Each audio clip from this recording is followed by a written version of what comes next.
요한복음 4장 7절부터 19절입니다. 다 찾으셨으면 7절부터 한 목소리로 같이 읽을까요? 7절부터 읽겠습니다. 시작. 사마리아 여자 한 사람이 물을 기르러 왔음에 예수께서 물을 좀 달라 하시니 이는 제자들이 먹을 것을 사러 그 동네에 들어갔음이로라. 사마리아 여자가 이르되 당신은 유대인으로서 어찌하여 사마리아 여자인 나에게 물을 달라 하나이까 하니 이는 유대인이 사마리아인과 상종하지 아니함이로라. 예수께서 대답하여 이르시되 내가 만일 하나님의 선물과 또 내게 물 좀 달라는 이가 누구인 줄 알았더라면 내가 그에게 구하였을 것이요 그가 생수를 내게 주었으리라. 여자가 이르되 주여 물 기를 그릇도 없고 이 우물은 깊은데 어디서 당신이 그 생수를 얻겠사옵나이까.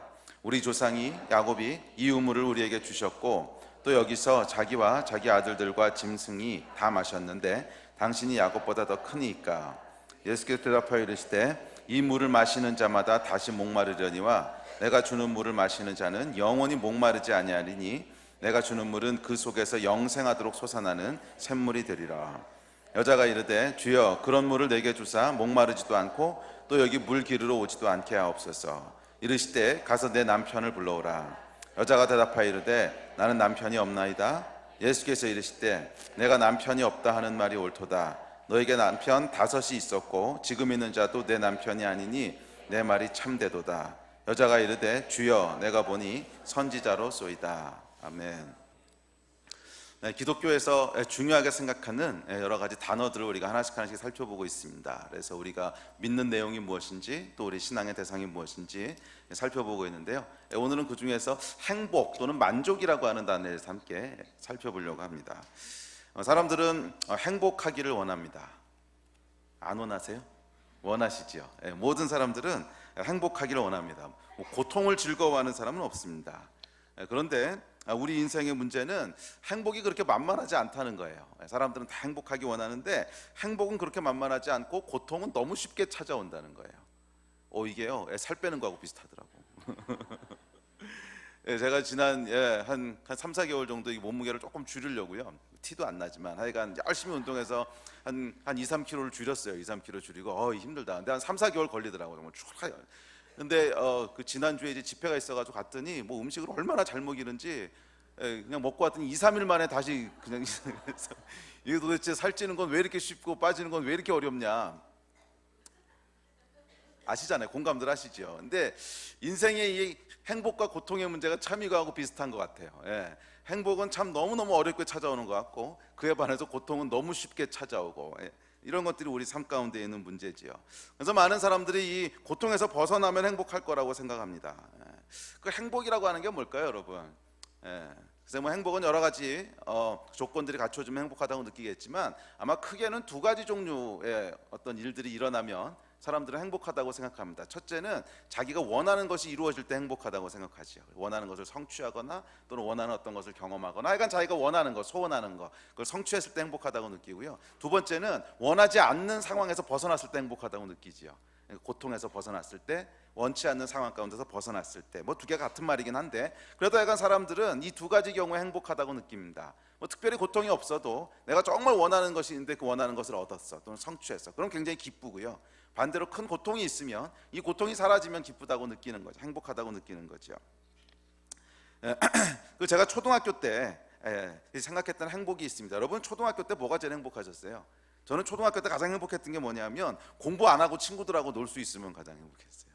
이 공부하는 이 지긋지긋한 상황에서 벗어날 수만 있으면, 마음껏 놀 수만 있으면, 이 고통에서 해방될 수만 있으면 그게 행복한 거죠. 실컷 놀 수 있으면 행복하다고 생각했습니다. 근데 그러다가 초등학교를 졸업하고 중고등학생이 됐습니다. 중고등학교 때 행복은 조금 다른 거더라고요. 조금 철이 들면서 좋은 대학을 가야겠다는 이제 원함이 생긴 거죠. 그래서 중고등학교 때 행복은 좋은 대학을 들어갈 수 있으면 행복할 거다라고 생각을 했습니다. 그리고 이제 대학을 들어갔습니다. 근데 대학에 들어가고 나서 보니까 또 행복의 내용이 바뀌더라고요. 그 다음엔 제가 원했던, 이제 저는 뭐 미국에 유학 가고 뭐 교수가 되고 이런 이제 그 소원이 있었기 때문에 이 좋은 성적으로 졸업하고 원하는 미국 대학으로 유학을 갈 수 있으면 행복할 거라고 생각을 했습니다. 그래서 대학을 졸업하고 유학을 가게 됐습니다. 그 다음에 또 무슨 원함이 생겨요? 좋은 여자를 만나서 결혼했으면 좋겠다는, 그러면 행복할 거라는. 그래서 좋은 여자를 만나서 정말 좋은 여자를 만났죠. 그래서 결혼을 했습니다. 결혼을 했더니 그 다음에 또 행복의 내역이 또 바뀌어요. 그 다음에 아이들에 대한 문제로 바뀝니다. 얘네들이 어떻게 됐으면 좋겠고 저렇게 됐으면 좋겠고.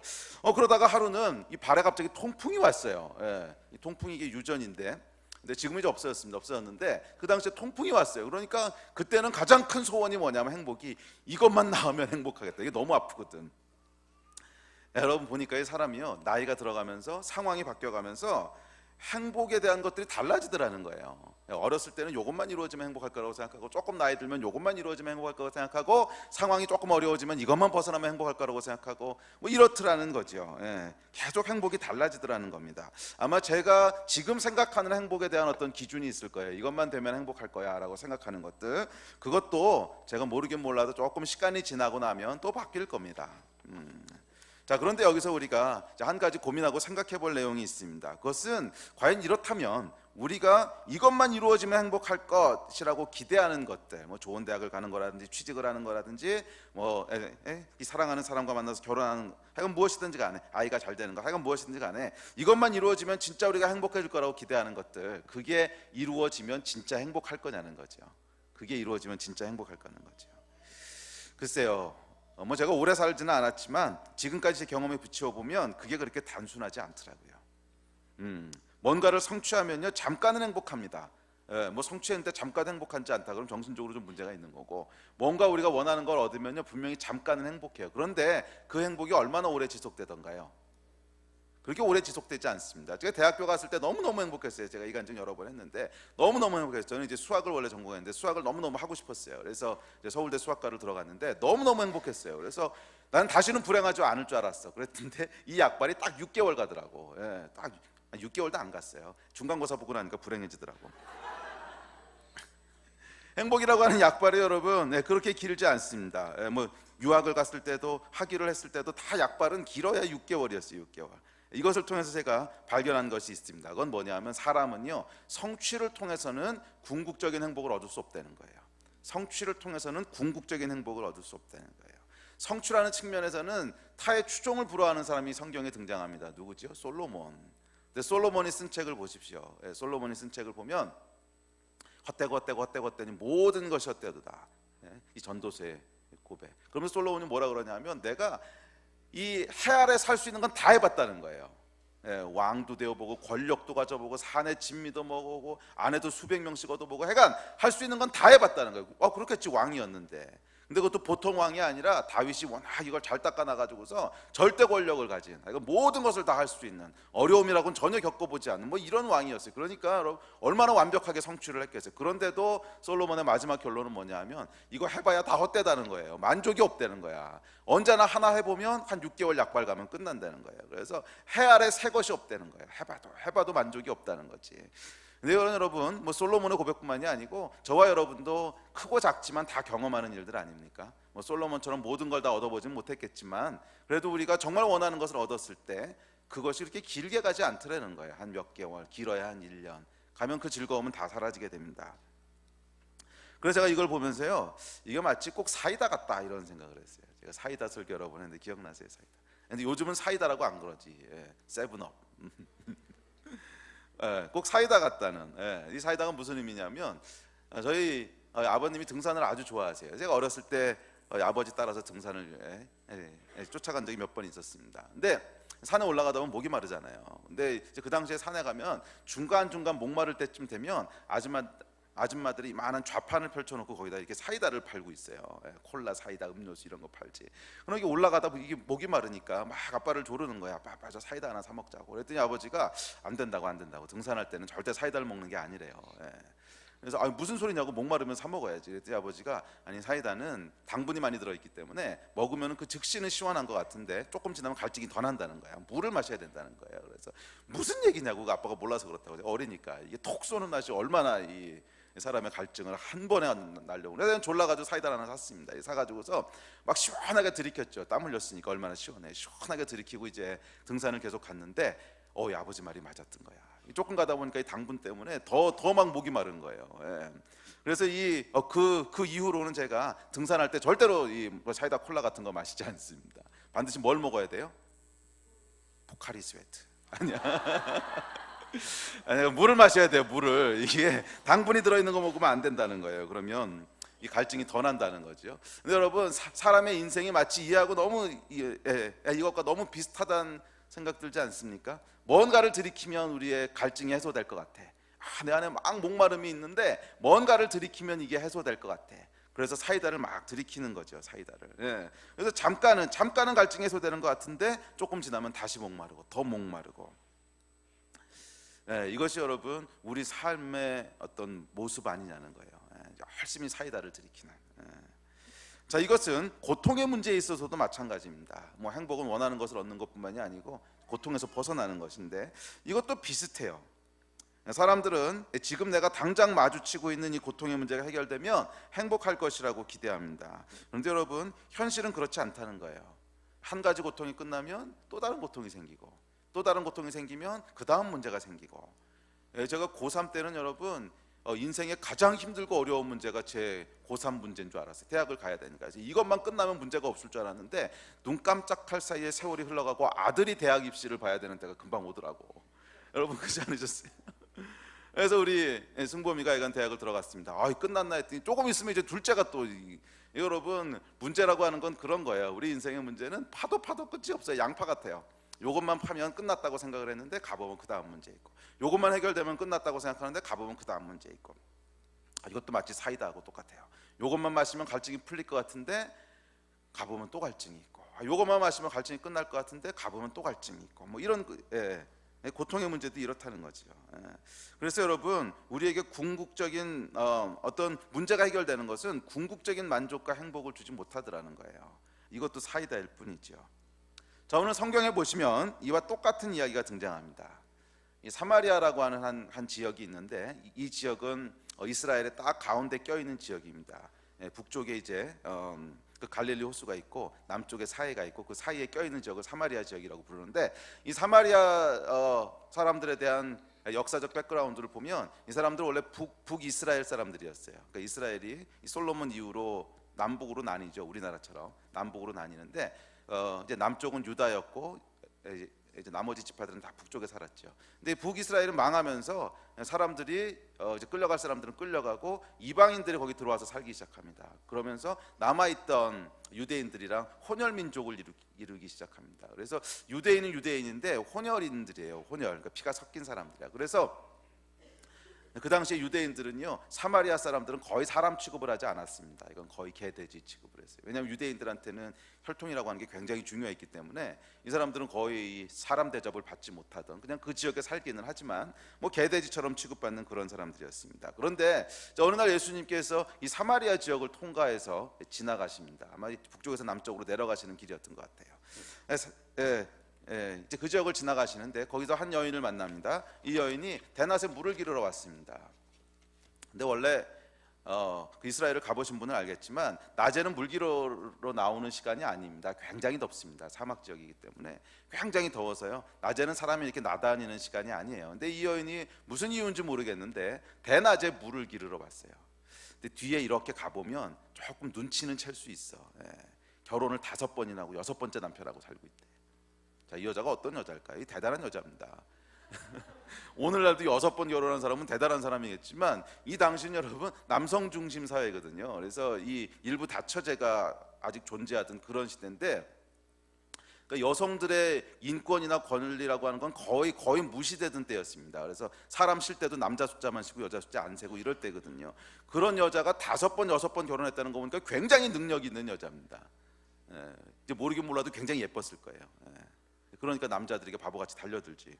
그러니까 여러분, 여자들 사이에서는 얼마나 말이 많았을까 한번 상상해 볼 수 있지 않으세요? 이 여자만 떴다 그러면 동네에서 수근수근 됐을 아마 그런 여자였을 거예요. 그래서 아마 대낮에 이렇게 물을 기르러 나오지 않았을까, 뭐 그런 사람이었어요. 어쨌거나 자, 이 여자가 이제 물을 기르러 왔는데 예수님께서 이 여자에게 물을 달라고 하면서 대화를 시작하십니다. 근데 그 대화 중에 뜬금없이 예수님께서 남편을 데리고 오라는 거예요. 그랬더니 이 여자가 난 남편 없다고. 그랬더니 네 말이 맞다. 네가 5번 남편을 바꿨고 지금 살고 있는 사람도 남편이 아니다. 그냥 이제 같이 사는 사람이라는 거지. 그랬더니 이 여자가 깜짝 놀랐어요. 맞았거든. 자, 여러분 퀴즈. 이 여자가 왜 남편을 5번 바꿨을까? 모르지 뭐, 성경에 안 나왔으니까. 그런데 상상해 보는 것이 그렇게 어렵진 않습니다. 뭐 당연히 행복하고 싶어서 그랬던 거겠죠. 당연히 행복하고 싶어서 5번 바꿨을 겁니다. 오늘날도 그렇지만 이 당시는 더욱더 심했는데 여성들의 어떤 사회적인 활동이 불가능했고요. 그래서 여성들은 태어나서 자기의 어떤 인생의 뭐 우리 도덕 시간에 배우지 자아 성취 뭐 이런 거 할 수 있는 길이 하나도 없는 거예요. 그러니까 사회적으로 할 수 있는 다 막혀 있었기 때문에 여성들의 행복이라고 하는 것은 어떤 남편을 만나냐에 따라서 거의 완전히 결정되는 이제 그런 시대였습니다. 오늘날도 비슷하잖아. 그래서 이 마담 뚜들이 이 사자 돌림 하느라고 이렇게 판사, 의사, 뭐 변호사, 목사 이런 사람 찾아다니잖아요. 왜 웃어요? 그래가 이게 이제 그 당시에도 그렇지만 오늘날도 그렇지만 당시에도 마찬가지였어요. 여자가 어떤 남자랑 결혼하느냐는 것이 그 여자의 삶을 거의 결정지었기 때문에 아마 이 여자도 이 여인도 비슷한 기대를 가지고 결혼을 했을 것입니다. 첫 번째 남편을 만났습니다. 그래서 모르긴 몰라도 잘생긴 사람 만났을 거예요. 보통 어렸을 때는 인물을 보잖아. 필이 있어야 돼. 잘생긴 남편을 남편으로 맞아 살았을지 모르겠습니다. 이 남자가 결혼해 살면 행복할 것이라고 믿었습니다. 그런데 살다 보니까 그게 아니야. 이 남자가 잘생기긴 했는데 돈을 못 벌어. 그래서 맨날 쪼들리고 빚독촉에 쫓겨다니고 사는 게 아닙니다. 행복은 고사하고 이 고통의 연속입니다. 에라 모르겠다, 갈아보자. 그래서 이혼을 합니다. 이혼을 하고 두 번째 남편을 얻습니다. 두 번째 남편 어떤 남편 얻었을까? 안 봐도 비디오야. 이거는 돈 때문에 그렇게 고생을 했으니까 어떤 남편 얻었겠어요? 돈 많은 호래비 뭐 이런 사람 얻었겠죠. 그러니까 두 번째 남편 돈 많은 사람 얻었습니다. 그런데 살아보니까 또 그게 아니야. 이 남자는 돈은 많은데 무심해. 도무지 말도 없고 관심도 없고 전혀 행복하지 않습니다. 뭐 한 번 갈았는데 2번 못 갈겠어요. 또 한 번 갈아보자. 그래서 다시 갈죠. 세 번째 남편 얻습니다. 세 번째는 어떤 남편? 자상한 사람 얻었겠죠. 자상한 사람. 그래요. 그래서 자상한 남편을 얻었습니다. 대화도 잘해주고 친절하고 너무 행복한 것 같아. 근데 문제가 생겼어. 건강이 안 좋아. 시름시름 앓다가 일찍 죽었어. 뭐 어떻게 할 수 없지. 그래서 네 번째 남편 얻고 5번째 남편 얻고 뭐 이렇게 한 거 아니겠어요? 뭐 실제로 이런지 모르지, 성경에 안 나오니까. 그래도 5번 결혼했다는 거 보니까 분명히 그런 비하인드 스토리가 있겠지요. 뭔가 얘가 마음에 안 드니까 계속 바꿔보고 마음에 든 사람은 일찍 데려가시고 뭐 이러다 보니까 할 수 없이 5번 6번 결혼을 했습니다. 그런데 문제는 뭐냐면 남편을 계속 갈아보는데 행복이 주어지지 않더라는 거예요. 원하는 사람을 얻어도 이 여자가요 5번 6번 결혼하는 거 보니까 이 남자 홀리는 능력은 분명히 있었어. 그러니까 아니 처음 결혼하는 여자도 아니고 이 5번 6번씩 결혼한 여자에 계속 남자들이 온다는 건 뭐예요? 굉장히 매력적인 여자라는 거겠죠. 하여간 그래서 이 여자가요 계속 하여간 자기 원하는 남자들을 남편으로 얻었는데 이 약발이 길지 않더라는 거예요. 몇 개월 몇 년 가고 나면 다시 목마르고 또 몇 개월 몇 년 가면 다시 목마르고. 이 여인을 보면서 여러분 무슨 생각이 드십니까? 이 여인의 모습이 오늘날 저와 여러분의 모습하고 많이 비슷하지 않으세요? 우리 뭐 남편을 갈아치우진 않지만 우리가 원하는 이것만 있으면 행복할 거야, 이것만 성취되면 행복할 거야. 그래서 열심히 노력해서 그것을 얻지요. 뭐 얻기도 하고 못 얻기도 하고. 하여간 얻으면 또 다른 목마름이 생기잖아. 이번엔 그 문제가 아니고 또 다른 원함이 생기고 또 고통이 있어. 열심히 노력해서 이 고통만 벗어나면 벗어났어. 그럼 또 다른 고통이 오고. 요한복음 4장에 등장하는 사마리아 여인은 인생의 행복이라고 하는 생수를 찾아 열심히 사이다만 들이키고 있는 모든 인류의 대표적인 모습 아니겠어요? 이것이 요한복음 4장에 등장하는 여인의 모습입니다. 글쎄요, 저는 여러분과 또 저의 삶에 어떤 고통스러운 문제가 있는지, 어떤 미래의 계획이 있는지 뭐 다 알지 못합니다. 아마 많은 원함들이 있으실 것이고 많은 고통에서부터 벗어나고 싶은 문제들이 있을 거예요. 뭐 어떤 사람은 경제적인 어려움 가운데 있는 분도 계시고, 어떤 분은 육신의 질병으로 고통당하는 분도 계시고, 어떤 분은 가족 문제 때문에, 어떤 분은 직장에서, 어떤 분은 새로운 사업을 시작하는 분도 계실 것이고, 뭐 많은 문제와 많은 상황 가운데 있을 겁니다. 그러면서 아마 분명히 우리 마음 가운데 원함들이 있을 거예요. 이것만 해결되면, 이것만 얻을 수 있으면 내가 행복할 텐데.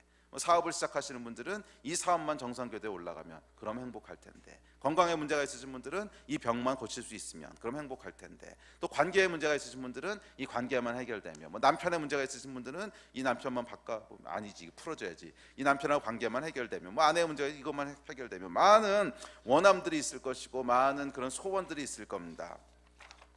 예, 뭐 좋은 겁니다. 저는 예수 그리스도의 이름으로 이 문제들이 해결되기를 축복합니다. 뭐 그 문제 계속 가지고 가는 것이 하나님의 뜻입니다. 아니요, 그렇진 않아요. 그거 하나님 해결하시기 원하시고, 또 그 문제를 풀어주기 원하십니다. 그러나 이 모든 축복 가운데도 하나는 꼭 기억하고 알고 계셔야 돼요. 그 문제 해결된다고 해서 영원히 행복할 거 아니라는 거예요. 그 문제 해결된다고 해서 다시 목마르지 않은, 아니요, 그렇지 않을 거라는 거예요. 예, 그거 하나님께서 은혜로 고쳐주시고, 우리 인생의 고통의 문제에 대해서 하나님께서 관심 없으신 분 아니세요. 그 관심 있으시고요. 예, 그래서 우리가 기도할 때 들어주시고요. 물론 하나님 그렇게 하세요. 그럼에도 불구하고 우리가 꼭 기억해야 될 건 뭐냐면, 이 문제가 해결된다고 해서 내게 완전한 행복과 만족이 주어질 거냐? No! 그렇지 않다는 거예요.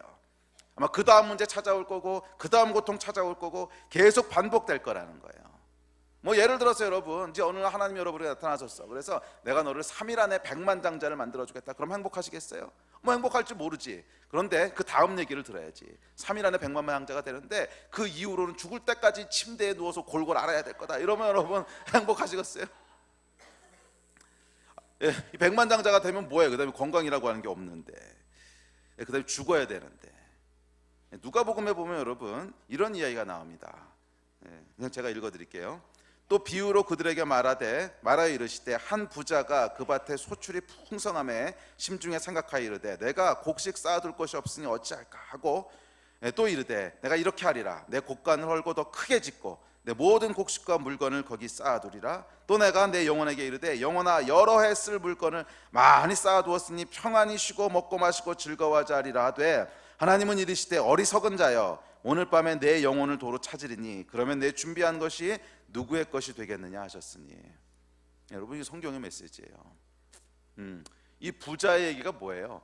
우리가 원하는 것들을 충분히 얻었다는 거야. 성취했다는 거야. 모든 고통스러운 문제 다 벗어났다는 거야. 그래서 와, 이제 행복하다. 곳간에 먹을 것이 풍성하고 몇 년 동안 내가 놀고 먹어도 될 만큼 모든 걸 다 이뤘다. 이제부터 즐기자. 그런데 하나님께서, 이 어리석은 사람아, 오늘 네 영혼을 내가 데리고 가면 그게 다 누구 것이 되겠냐. 여러분, 참 행복이라고 하는 것이 뭔지를 우리에게 보여주는 겁니다. 참 행복과 만족은요, 모든 문제가 해결돼야 주어지는 거라는 거예요. 한 가지 문제가 해결된다고 주어지는 것이 아니고, 모든, 그 안에는 죽음을 포함한, 사람은 죽음이라고 하는 게 결국 앞에 있잖아요. 이건 못 피하잖아. 그럼 여러분, 아무리 행복하고 아무리 뭐하고 그래도, 이 영화에 보면 신데렐라 영화들 있잖아요. 공주하고 왕자 등장하는 영화, 이거 보면 항상 사기치는 게 있어요.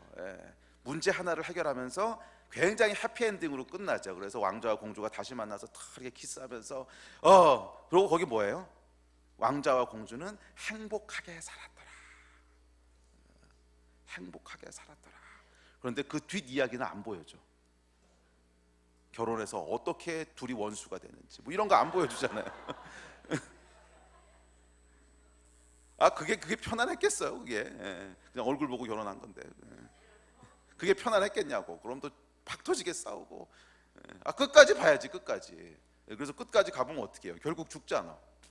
그럼 이게 무슨 해피엔딩이냐고. 이게 결국 전부 다 비극이지. 다 죽고 끝나는 건데. 여러분, 인간의 문제라고 하는 것은, 이 성경이 지금 그 이야기한 거예요. 정확히 누가복음에. 네가 원하는 거 다 얻었지 않느냐. 돈도 얻고 곡식도 얻고 아주 풍성하게 얻었지 않냐. 그런데 죽으면 그 다음에 뭐냐, 이 얘기잖아요. 아주 직설적인 메시지잖아. 죽으면 그 다음에 뭐냐.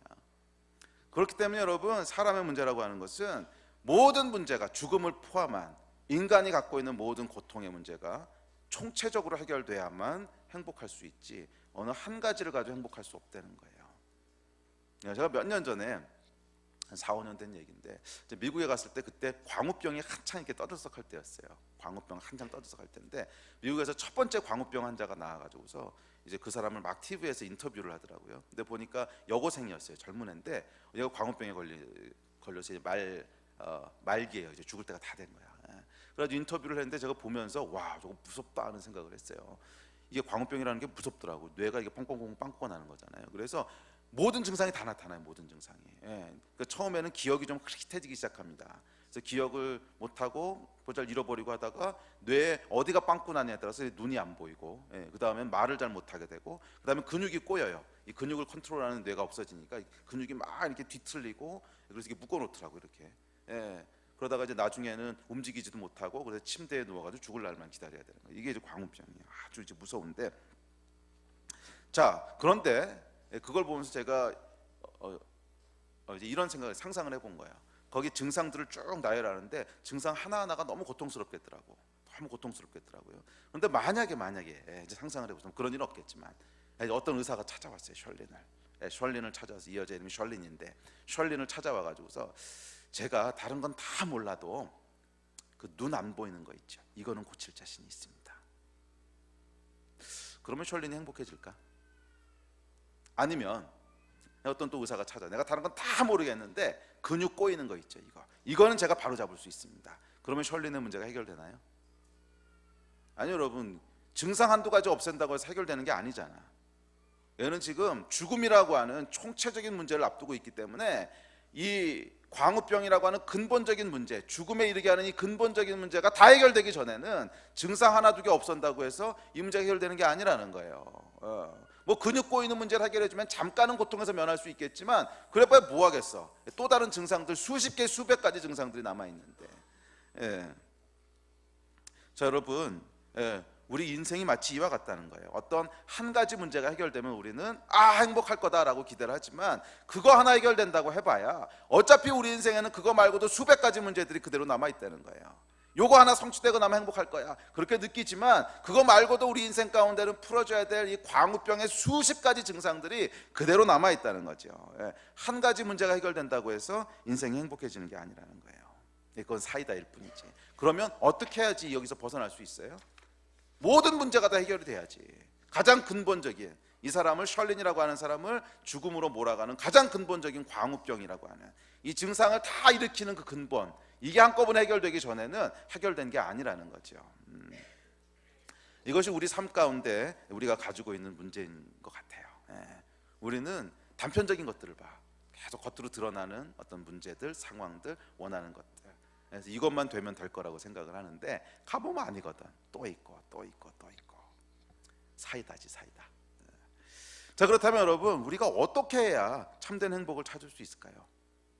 사이다가 아니고 진짜로 이 갈증을 해소할 수 있을까? 이제 그러려면 원인을 찾아봐야 돼요. 원인을. 왜 인간의 삶 가운데 행복이 없을까? 왜 우리 삶 가운데 고통이 있을까? 왜 셜린에게 이런 수많은 증상들이 나타날까? 원인을 찾아봐야 돼요. 원인이 있습니다. 성경은 그 원인을 이야기해요. 인간이 행복을 누리지 못하는 이유가 있다는 거야. 그것은 인간에게는요 창조주가 계시기 때문이라는 거예요. 조금 더 정확하게 표현하면 인간이 불행한 이유는 창조주를 벗어났기 때문이라는 거예요. 창조주를 떠났기 때문이라는 거예요. 이것이 불행의 근본적인 이유라는 거예요. 창조주가 있다는 말은 여러분, 단순히 우리를 만드신 분이 있어, 우리는 우연히 진화된 존재가 아니야, 이런 차원의 얘기가 아닙니다. 물론 그것도 이제 해당하지만 창조주가 있다는 것은 그 다음 얘기가 있어요. 우리를 만드신 분이 있다면 우리의 삶이 어떻게 사는 게 정상이고 어떻게 행복할 수 있고 어떻게 살아가는 것이 맞는 것이고 이거를 계획하신 계획서가 있다는 거예요. 이해가 되세요?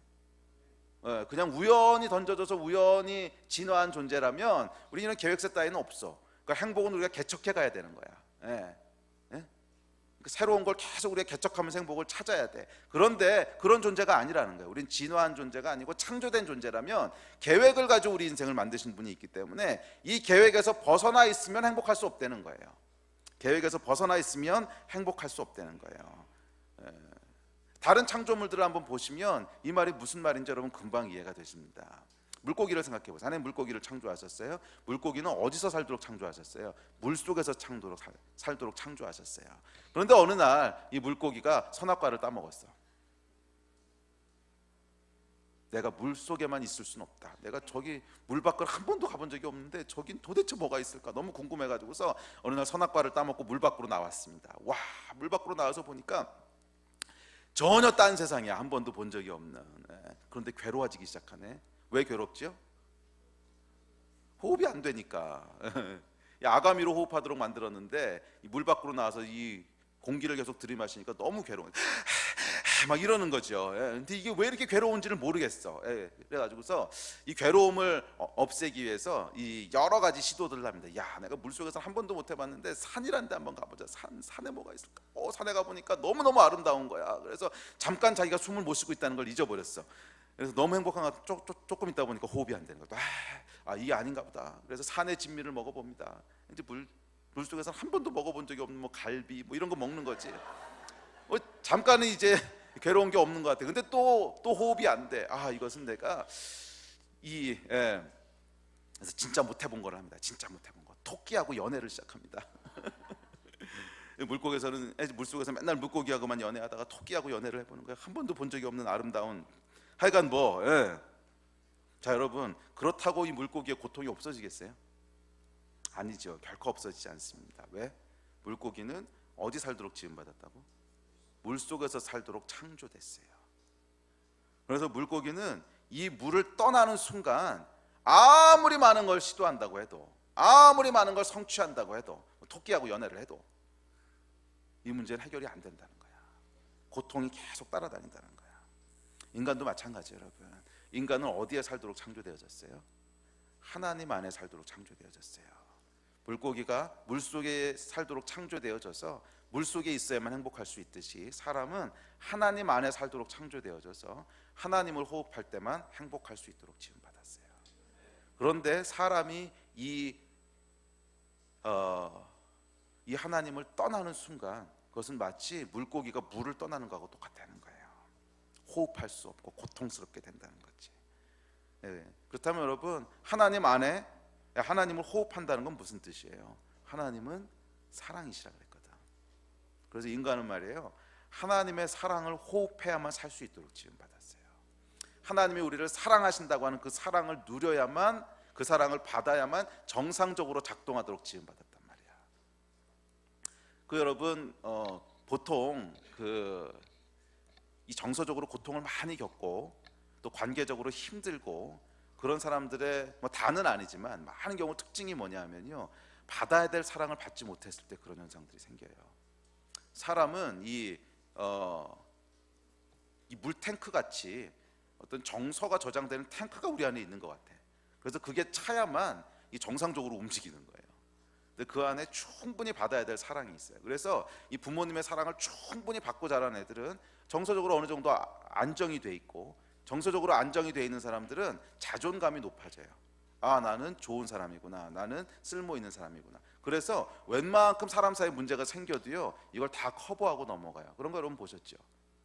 자존감이 높은 사람, 자존감이 높은 사람은 굉장히 상처받는 말을 하거나 어떤 관계에 문제가 생겨도 뭔 문제가 있어서 그러겠지, 저 친구가 내 문제는 아니야, 이렇게 생각을 해요. 왜? 자존감이 높으니까. 착각하는 거지. 근데 제가 자존감이 굉장히 높아요. 제가 신학교 다닐 때 자존감 테스트를 해봤더니 99점 몇 프로가 나왔어. 그래서 97점 몇 프로인가. 하여간 그래서 그 평가가 뭐였냐면, 모든 사람이 당신을 좋아한다고 생각할 수 있으니 조심하십시오. 이게 제 평가였어요. 이런 사람들은 착각을 합니다. 그냥 이건 저 사람이 자기가 무슨 문제가 있어서 그러겠지, 이렇게 생각을. 근데 자존감의 수치가 낮잖아요. 그러면 별 얘기 아닌 것 가지고도 저게 나를 어떻게 생각하는 거야, 나한테 무슨 생각, 막 이런 생각들을 하게 되는 거지. 이게 이제 사람을 고통스럽게 만들거든. 고통스럽게. 이해가 되세요? 근데 이것이 언제 이 자존감이 채워지느냐? 근데 이건 심리학자들이 연구해 보니까 명확해. 사랑 충분히 받은 사람만 자존감이 높아져요. 이게 이제 열쇠인 거야. 그래서 하나님이 우리를 어떻게 지으셨냐? 하나님이 우리를 얼마나 사랑하시는지를 충분하다 못해 차고 넘치도록 부으시는 분이시라는 거예요. 그래서 사람은 이 하나님과의 관계 속에서 내가 얼마나 하나님의 사랑을 받는 존재고 내가 얼마나 소중한 존재고, 그래서 당신은 사랑받기 위해 태어난 사람, 이거 들을 때 다 좋아하잖아. 내가 얼마나 사랑받는 존재고 내가 얼마나 소중한 존재고, 이것을 날마다 하나님으로부터, 이거 사람이 채워줄 수 있는 게 아니에요. 사람은 다 연약하기 때문에 이거 못 채워줘. 서로 하나님으로부터 채움받을 때 그때 사람이 정상적으로 작동할 수 있다는 거예요. 사람의 삶이 정상적으로 다른 사람을 사랑할 수 있는 여유가 생기고, 웬만한 일에 상처받지 않을 수 있는 내성이 생기고, 이게 이제 사람이 정상적으로 작동하는 건데, 그러면 사람이 행복해질 수 있는데, 하나님을 떠나버리고 나면 공급해 줄 사람이 없는 거야, 이 사랑을. 그러니까 맨날 사랑 구걸하고 다니는 거지. 이 사람이 나를 좀 인정해 줄까? 저 사람이 나를 좀 사랑해 줄까? 우리 남편이 나를 사랑해 줄 거야. 천만의 남편이 네 사랑을 어떻게 채워주냐? 이건 불가능해요. 왜냐하면 하나님께서 사람을 만드실 때 하나님의 사랑을 받을 존재로 만드셨거든. 그러면 이 탱크 사이즈를 얼마나게 만드셨겠어요? 하나님 사이즈로 만드셨겠지. 그거를 남편이 어떻게 채워주냐고. 상식적으로 생각을 해봐. 하나님이 사람을 지을 때 남편 사이즈로 탱크를 만들어 놓으신 게 아니야. 하나님과 함께 호흡하도록 우리를 지으셨다고. 하나님과 함께 살도록 지으셨다고. 그래서 하나님의 사랑을 받을 수 있는 이만한 사이즈의 탱크를 우리 안에 넣어 놓으신 거야. 근데 이걸 채워줄 사람이 없어지고 나니까 여기저기 구걸하고 다니는 거예요. 이걸 좀 집어넣어볼까? 돈을 좀 집어넣어볼까? 아니면 명예를 집어넣어줄까? 이게 다 뭐예요? 사람의 사랑받겠다는 거거든. 명예 뭐야? 막 사람들이 칭찬해주면 내가 좋은 사람이야, 이거잖아. 그러다가 안 되면 이제 남편한테 목매달고 아내한테 목매달아 봐야 나올 거 없어요. 거기 그 탱크를 어떻게 채워줘? 그 탱크를 상식적으로 생각을 해보라고. 하나님 사이즈의 탱크가 있는데 거기다 남편 10명 갖다 집어넣어봐라, 되나? 남편 10명을 하나님하고 바꿀 수 있어요? 못 바꿔. 하나님이 얼마나 크신 분인데. 이거는 아무리 집어넣어봐야 해답이 없는데 거기 계속 집어넣고 있는 거예요. 이게 여러분, 물을 떠난 물고기가 산에 진미 먹어보고 토끼하고 연애하고, 안 되면 뭐 여우하고 연애하고 뭐 이러는, 이거 아무리 해봐야 물로 돌아가기 전에는 이 갈증이 끝나겠냐고. 안 끝나지. 사람이요 똑같아요. 하나님을 떠나고 나면 사람은 하나님 안에 호흡하도록 지음받았기 때문에 하나님의 사랑을 계속 호흡하도록, 하나님의 사랑이 내 안에 찰 수 있도록 어마어마한 사이즈로 지음받은 존재라는 거예요. 영적인 존재라는 거예요. 그래서 거기에 아무리 사람의 사랑을 집어넣어 봐도 이 문제는 해결이 안 돼요. 해결이. 이게 여러분 부부 관계에 대한 진단입니다. 동의하세요? 맨날 해봐야 결론 안 나잖아. 아내하고 싸운다고 해결이 나요? 남편 바가지 긁는다고 해결이 나요? 안 나잖아. 이게 왜 안 나겠어? 해답 안 되는 걸 가지고 싸우는 거야. 사람은 여러분, 언제 사람이 정상적인 관계를 맺을 수 있게 되냐면, 잘 들으십시오. 언제 정상적인 관계를 맺게 되냐면, 내가 하나님으로부터 사랑으로 내 안에 채워져야 될 정서의 탱크가 찼을 때. 그래서 저 사람이 나를 사랑해주던 사랑해주지 않던 별로 큰 문제가 아니야. 나는 이미 소중한 존재고, 나는 이미 존귀한 존재고, 나는 이미 사랑받는 존재고, 이게 됐을 때 정상적으로 사랑을 할 수 있어요. 그랬을 때 비로소 정상적으로 누릴 수 있어요. 관계들을. 거기서부터 누릴 수 있는 관계가 되는 거야. 근데 이게 안 차 있으면요, 관계를 누리는 게 아니고 서로 착취하고 구걸하는 거야. 내가 지금 목마르거든, 빨리 채워, 빨리 채워, 물 갖다 채워. 서로 구걸하는데 이게 해답이 안 나오지. 사람에게는 여러분 창조주가 계세요. 물고기가 물속에서 살도록 지음받았듯이 사람은 하나님 안에 살도록 지음받았어요. 이걸 떠나면요, 그 다음에 목마른 거예요. 그 다음에 고통스러운 거야. 기억하세요 여러분, 하나님은 사랑이세요. 그리고 이 사랑이 우리 안에 채워져야만 거기서부터 정상적인 삶을 살 수 있도록 돼 있어요. 이게 여러분, 우리가 행복하지 못하고 목마른 진짜 이유라는 거예요. 이게 진짜 이유라는 거예요. 자, 그런데 불행하게도 물 한 모금 마시고 합시다.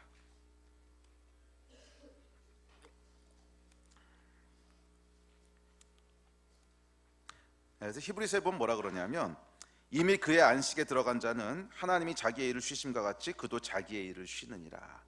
이게 단순히 일요일에 쉰다는 얘기가 아니고, 하나님 안에 들어간 자는 자기의 일을 쉬느니라. 일이 뭐예요? 내가 목말라서 계속 뭔가 추구하고 성취하고 하는 내 안에 이것들, 이게 안식이 온다는 거예요. 하나님 안에 들어간 사람은 이미 하나님으로 필요한 게 다 채워졌기 때문에 더 이상 구걸하고 뺏어오고 뭐 이러지 않아도 안식이 있다는 거예요. 이게 히브리서 말씀이에요. 자, 그런데 불행하게도 인간은 이 하나님의 사랑을 거부하고요, 마치 물고기가 물 밖으로 나갔듯이 하나님을 떠나버렸습니다. 인간의 고통의 원인이에요. 우리 안에 성취에 대한 목마름, 고통에 대한 두려움, 갈증이 생기기 시작한 거죠. 여러분, 내면을 한번 잘 들여다보세요. 있지 않으세요? 내면을 잘 들여다보세요. 그런데 인간은 어리석게도 이 갈증을 사이다로 해결하려고 그래. 돈도 마셔보고, 명예도 마셔보고, 남편도 마셔보고, 아내도 마셔보고, 이것저것 마십니다. 그런데 여러분, 이게 사이다야. 사이다로는 우리 갈증이 해결되지 않아요. 여러분, 지금 어떤 사이다를 들이키고 계십니까? 그게 뭔지는 몰라도요, 제가 단언할 수 있는 것은 그게 결코 여러분의 삶에 만족과 행복을 주지 못한다는 거예요. 이미 그걸 느끼시는 분들도 있을 것이고, 아직은 느끼지 못하지만 조금 있으면 느끼시게 될 겁니다. 조금 있으면 느끼시게 될 거예요. 기억하세요, 여러분. 시간 문제일 뿐이에요. 시간 문제. 언젠가 다시 목말라집니다. 왜? 인간은 그렇게 창조되지 않았기 때문에. 인간은 하나님의 사랑을 호흡하고 하나님의 사랑 안에 거해야만 정상적으로 작동할 수 있도록 지음받았어요. 오늘 성경에서 예수님께서 사마리아 여인에게 이 말씀을 하십니다. 이거 먹으면 다시 목마르지만 나는 영원히 목마르지 않는 생수라는 거예요. 나는 영원히 목마르지 않는 생수라는 거예요. 예수께 대답하여 이르시되 이 물을 마시는 자는 다시 목마르려니와 내가 주는 물을 마시는 자는 영원히 목마르지 아니하리니 내가 주는 물은 그 속에서 영생하도록 솟아나는 샘물이 되리라. 아멘. 예, 이 근원적인 해답이 있는데, 물고기가 물로 돌아가야 되듯이 너희가 다시 하나님께로 돌아와야 된다는 거예요. 너희가 다시 하나님이신 예수 그리스도께로 돌아와야 된다는 거예요. 그럼 그 안에 영생하도록 솟아나는 샘물이 있다는 거야. 한번 마시고 끊어지면 다시 목마른 이 사이다 같은 것이 아니고 영원히 목마르게 하지 않을 생명이 그 안에 있다는 거예요. 아멘. 여러분, 인생에 한두 가지 문제가 해결된다고 해서 우리 인생의 목마름이 해결되지 않듯이 우리 인생이 해결되기 위해서는요, 모든 문제가, 삶과 죽음의 모든 문제가 해결돼야 돼요. 그렇다면 이 삶과 죽음의 모든 문제를 뛰어넘으신 분이 누구세요? 예수님 한 분이세요. 이 땅에 사심으로 죽고 부활하심으로 삶과 죽음의 문제를 뛰어넘으신 분이라고. 그래서 여기만 해답이 있다는 거예요. 이분께로 돌아가지 않으면 아무리 우리가 떠먹고 또 떠먹어 봐야 계속 다시 목마를 뿐이고, 어떤 한두 가지 문제를 해결한다고 해서 우리 문제가 해결되는 것이 아니고, 우리를 창조하시고 삶과 죽음의 문제를 다 한꺼번에 뛰어넘으신 분, 이분께 돌아갈 때만, 이분 안에 거할 때만 우리 안에 뭐가 있는 거예요? 목마름이 해소되는 거예요. 아멘. 기억하십시오, 여러분. 참된 행복을 주실 수 있는 분은 한 분밖에 없어요. 우리를 만드신 분. 원래 그분 안에 살도록 원래 디자인하신 분, 창조주 하나님, 육신을 입고 이 땅에 오신 창조주 하나님 예수 그리스도, 우리 안에 거하시는 창조주 하나님 성령님, 이분 외에는요 우리에게 참된 만족을 주실 분이 없다는 거예요. 예수 믿고 구원받으시기를 주의 이름으로 축복합니다. 그리고 이미 구원받으신 분이시라면, 잠깐 잊고 있었다면 다시 이 문제를 들고 하나님 앞에 돌아가시기 바랍니다. 하나님으로부터 여러분 받으셔야 돼요. 아니군 해결 안 돼요. 자, 그렇다면 예수 안에 있는다는 건 뭔가? 예수를 믿는다는 건 뭔가? 첫째는요, 구원하신 분을, 창조하신 분을 믿는 거예요. 창조하신 분, 우리를 지으신 분이 있다고 하는 걸 믿는 거예요. 우리는 우연히 던져진 존재가 아니고 나를 정성스럽게 만드신 분이 있다는 거야. 둘째는 우리를 구원하신 분이 있다는 거예요. 예수 그리스도, 예수 하나님. 인간은 구원이 필요한 존재라는 거예요. 왜? 하나님을 떠났으니까. 여러분, 떠나는 건 마음대로 떠날 수 있어요. 그런데 돌아오는 건 마음대로 돌아오는 게 아닙니다. 하나님이 받아주셔야 돌아오는 거지. 집 나가는 건 마음대로 나갈 수 있어요. 근데 들어오는 거는 열어줘야 들어오는 거지. 너 못 들어와? 그럼 못 들어오는 거지요. 우리가 하나님께로 돌아간다고 했을 때, 그렇구나, 내가 돌아가야 되는구나, 그런다고 다 돌아갈 수 있는 게 아니야. 이미 우리는 하나님 없이 살아왔거든. 이미 하나님 밖에서 살아왔거든. 돌아간다고 했을 때는요, 용서가 필요한 거예요. 이 문을 열어놓으신 분이 예수님이시라는 거예요. 우리의 죄값을 다 치르심으로 언제든지 하나님께로 돌아갈 수 있는 문을 열어놓으셨다는 거예요. 이 분을 믿어야만 들어갈 수 있다는 거예요. 이게 복음이에요. 이게 복음. 우리가 물 떠나서 집 나가서 고통스럽게 살고 있는데 다시 하나님께로 돌아가야만 이 문제가 해결되는데, 그 문을 과연 열어주실 거냐는 거야. 그래서 누가복음 15장에 보면 탕자의 비유가 나오는데, 탕자가 고민하잖아요. 야, 이제 돌아가긴 돌아가야겠는데 아버지가 나를 받아줄까?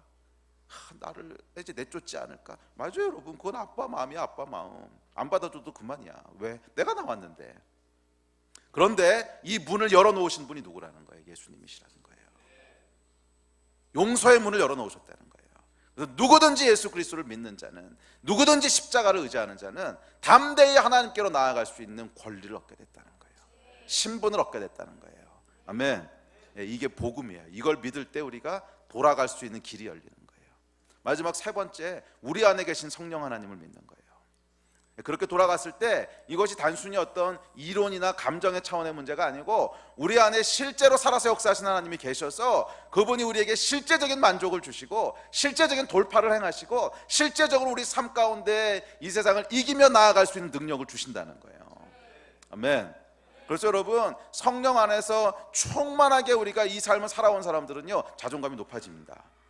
그럼 하나님이 내 아버지신데, 이건 변화가 돼 있어요. 그리고 실질적으로 우리 삶의 문제들도 해결하세요. 하나님이신데, 능력이 있으신 분이신데, 이 하나님을 믿는 거예요. 우리를 창조하신 분이 계시고 우리를 구원하시기 위해서 문을 열어놓으신 분이 계시고 그분이 지금도 살아계셔서 내 안에 실질적으로 역사하시는 분이 계시다는 걸 믿는 거야. 이게 하나님 안으로 돌아가는 거예요. 그랬을 때 우리 삶 가운데 사이다가 아니라 생수가 무엇인지를 맛보게 될 줄로 믿습니다. 혹시 이 가운데 아직도 인생의 목마름과 문제 가운데 진리를 찾고 계신 분 계십니까? 위로와 행복을 찾고 계십니까? 그렇다면 성경이 하는 말씀을 믿음으로 받으시기를 바랍니다. 남편을 5번이나 바꿨어도 만족이 없었어요. 그런데 예수께서 말씀하십니다. 생수가 있다는 거예요. 생수가. 이 물은 마시면 다시 목마르지만 내가 주는 생수는 그렇지 않다는 거예요. 영원토록 솟아나는 생명이 된다는 거예요. 이 예수님께로 여러분 돌아가십시오. 이게 성경이 얘기하는 복음입니다. 하나님을 떠난 우리를 버려두지 않으시고 물 떠난 물고기를 찾아오듯이 하나님께 찾아오셨다는 거예요. 물 떠난 물고기를 찾아오듯이 하나님께서 찾아오셨다는 거예요. 그리고 사마리아 여인에게 예수님 말씀하셨듯이 저와 여러분에게도 동일하게 말씀하십니다. 이 물을 먹는 자마다 다시 목마르려니와 내가 주는 물을 먹는 자는 영원히 목마르지 아니하리라. 삶과 죽음을 넘어서신 분, 부활의 능력이신 분, 생수의 근원 되신 분, 창조주께로 돌아가라는 거예요. 아멘. 그랬을 때 영원히 목마르지 않는 생수를 주신다는 거예요. 사실은 저에게는요, 이것이 제가 진짜 믿고 있는 복음이에요. 저는 대학교 들어갔을 때 굉장한 목마름이 있었습니다. 제가 앞서도 간증을 했지만 저는 이것만 이루어지면 행복할 거야, 이것만 이루어지면 행복할 거야, 항상 그렇게 살아왔어요. 저도 굉장히 성취지향적인 사람이더라고 보니까. 뭔가를 성취하면 행복해하는 사람이에요. 그래서 계속 성취하면서 살아왔는데 대학교를 들어갔을 때 제가 원하는 걸 성취한 거죠. 중고등학교 때 6년 동안 원해왔던 건데 난 서울대학만 들어가면 행복할 거야. 또 수학을 좋아했으니까 수학과를 가면 행복할 거야. 막상 들어갔어. 근데 6개월 만에 제 인생에 정말 큰 위기가 찾아왔어요. 행복하지 않은 거야. 그게 너무너무 놀라운 일이었어요. 저한테 충격이었어요. 아니 그렇다면 이제 앞으로 또 무엇을 성취한들이 이건 도대체 뭘까? 그게 나한테 무슨 만족을 줄 건가? 이게 정말 사이다다 이거. 먹으면 또 목마르고 먹으면 또 목마르고. 이게 85년도 86년도였어요. 그해 겨울에요. 딱 1년 만에 대학교 들어간 1년 만에 어떤 선배가 저한테 전도를 했어요. 내비게이터 했던 선배였는데. 와, 그리고 제가 집에 돌아가서 혼자 기도를 하는데 그날 밤에 제가 창조주 하나님을 만났어요. 예수님이 누구신지를 알았어. 그리고 제가 첫 번째 드렸던 기도가 지금도 기억나요. 제 안에 너무너무 공허하다고, 내 안에 너무너무 공허하다고, 하나님 오셔서 내 안을 좀 채워달라고, 다시는 목마르지 않게 해달라고. 이게 정말 첫 번째 기도였어요. 그리고 30년이 지나는데요, 이 기도를 30년 동안 한 번도 하나님 버리신 적이 없어요. 정말 30년 동안 한 번도 그렇게 공허했던 적이 없어요. 힘들지 않았다면 거짓말입니다. 사는데 어떻게 안 힘들어? 살다 보면 문제 있고 힘들지. 사는데 어떻게 고통이 없어? 통풍 왔을 때 진짜 아팠거든요. 당연히 고통은 있지. 그런데 우리 안에 근원적인 문제가 있잖아요. 그 공허함, 그 허전함, 그 허무함, 어둠, 죽음, 이거는요 정말 한 번도 돌아간 적이 없어요. 그분이 생수세, 생수. 글쎄 뭐 여러분은 어떤 복음을 믿고 계신지 모르겠어요. 하지만 제가 알고 있는 복음은 이거예요.